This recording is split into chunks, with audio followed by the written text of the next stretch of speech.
Now the next talk is by Dr. Swapna Nair. She will be discussing how does the intracorneal ring segments they help, when to do, what are the types and what are the indications and in which cases they have to be used.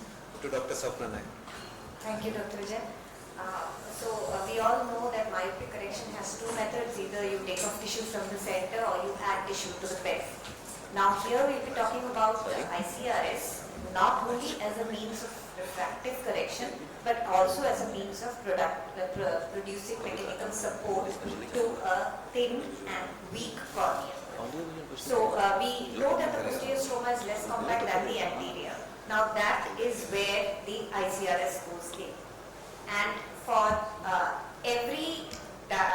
the diameter of the ring, it is inversely proportional to the dioptric correction you can achieve. And at the same time, the thickness of the ring is directly proportional. So if you want to have more of a refractive correction, you keep the ring closer to the center of the cornea. And if you want to have more of a refractive correction, you use a thicker ring.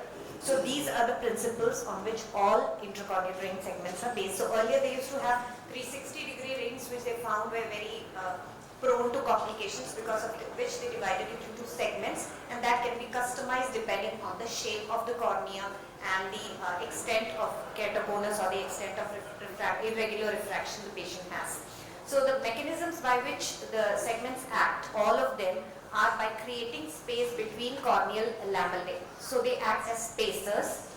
They shorten the central arc length. So there is a cone length and magnitude index, which is a product of the anterior corneal mapping.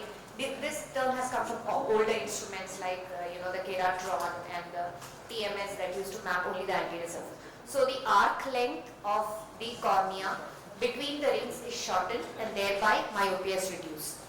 Then some people have the change of the disease course. The biomechanical effect has been variable in depending on various studies. But there are studies that have proven that the stress in the cornea is definitely decreased. And also it decreases the higher order aberrations, especially the comma and the comma-like aberrations that are produced because of the irregular cornea in keratoconus.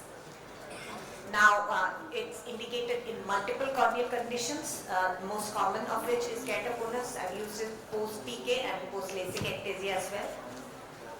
Now, when do you use it?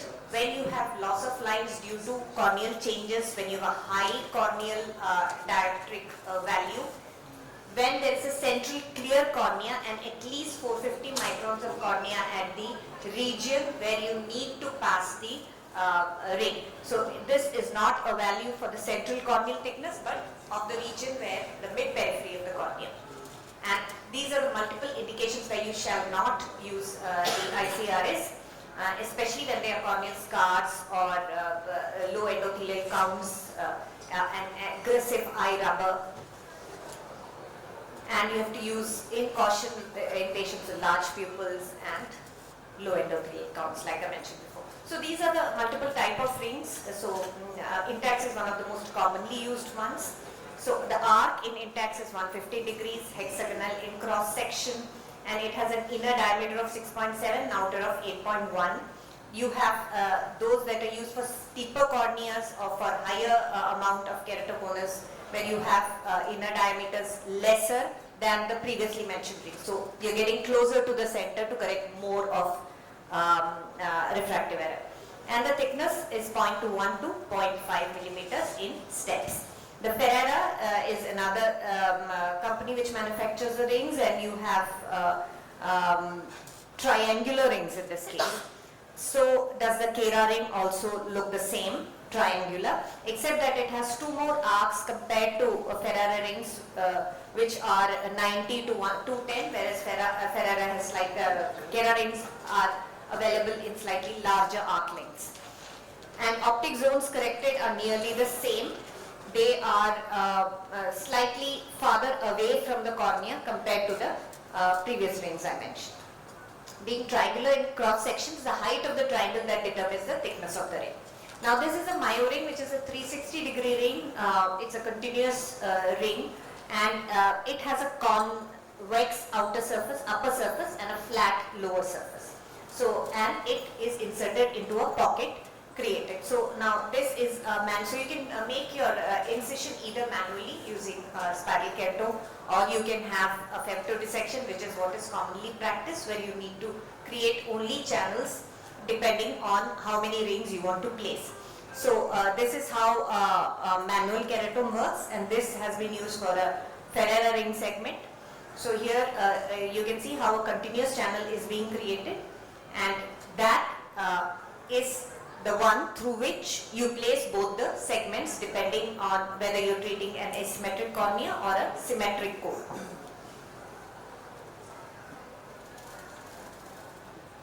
Now you can note that in these ring segments, basically channels that are created which are tightly bound by the cornea. Whereas when you're using a 360-degree ring, you need to create a pocket, and therefore the chances of the ring not staying in its proper position and changing and extruding are much more. Now this is how a myo-ring is inserted into a pocket that has been created by the femtosecond laser. There is a small cut over there through which the ring can be passed inside. It is passed and centered on the pupil. All these rings are centered on the pupil. So to mark the pupillary center before the procedure is absolutely important. Now this is the femto incision for the intacts. You can note that before passing the femtosecond laser, the center of the cornea is marked, followed by the laser can be programmed for passing the intacts rings, and it creates two channels and one main square shaped area pocket, which is the area where the incision is made. And what I would like you to note is that this pocket is created, the incision part is where the steepest part of the cornea is, and then you have either sides on which the ring moves. So the femtosecond incision just takes all of maybe 2 to 5 seconds to create, and as you can see, it's so much less cumbersome compared to the previous the manual keratome that's being used.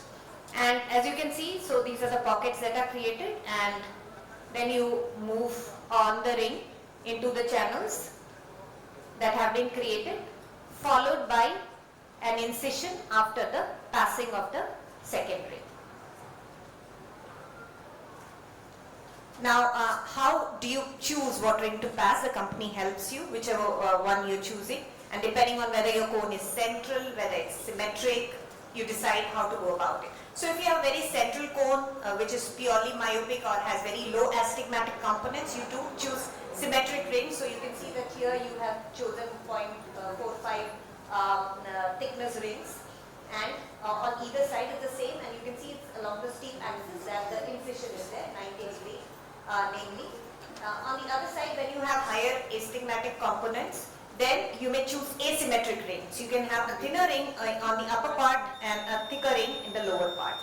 For highly oval cones, you can even have a single inferior ring segments like you've seen over there. So mid-peripheral pachy is what is important. If you see the two maps, you can see that the pachymetry is much lower in the map on the right, 315 microns, whereas it's higher in the left map, but it is the central pachy. And we are not concerned about the central pachy. We are more concerned about the pachymetry in the mid-periphery, which you can see is much better in the thinner cornea over there. So that is a suitable candidate, the other one is not. The topographic and the visual outcomes are excellent, and you can see how much the dioptric power changes in an individual and how much the cornea, the irregular astigmatism becomes more regular and more amenable to correction with optical devices. So this is how the eye looks following the procedure. Now it can be combined by various modalities. We've already talked about CXL, it can be combined with ICLs following intacts, and intacts with excimer is also known. But one of the best methods is to combine it with CXL. Now there is mechanical and refractive correction by intacts, because the end points of the intacts you see over there provided traction in the direction of the steep cornea so that it results in flattening.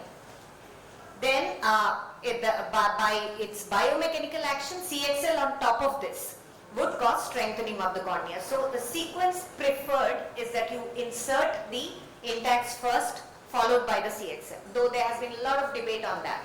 at multiple places, but the factors that favor the insertion of the intacs first is that the dissection is easier, and this is followed by a bonded cornea at the end of the procedure. Whereas on the other hand, if you are inserting intacs into a bonded cornea, then you are weakening a cornea that you have already tried to make strong. Complications are multiple, but not very frequent. Superficial protrusion or AC perforation, then infection. So there's a lot of literature on that. I'd just like to highlight a few things. Now there are some innocuous white deposits that you see over here. So they're basically fatty acids. They don't do anything morphologically to the cornea or to the ring or to the vision. So they can be left alone. They're commonly seen. Then ring extrusion is not a good thing. That usually happens when you haven't gone into 75 to 80% of the depth of the cornea. You can see on fluorescent staining that it is in connection with the external environment. Neovascularization has been reported because you have created a channel and there is a potential space over there. Now, the histopathology of the cornea has been studied by a group, and they have found that it's usually at the inner edge of the ring that most of the pathological changes happen. You can see that is where the cells gather, the macrophages gather, and you have slight attenuation of the corneal endothelial cells as well. Now, the longest follow-up is my last slide. So, the longest follow-up has been very recently published in February. And they have followed up patients up to 12 years. So up to 5 years they have found that all patients have had a gain in visual acuity, refraction and topography.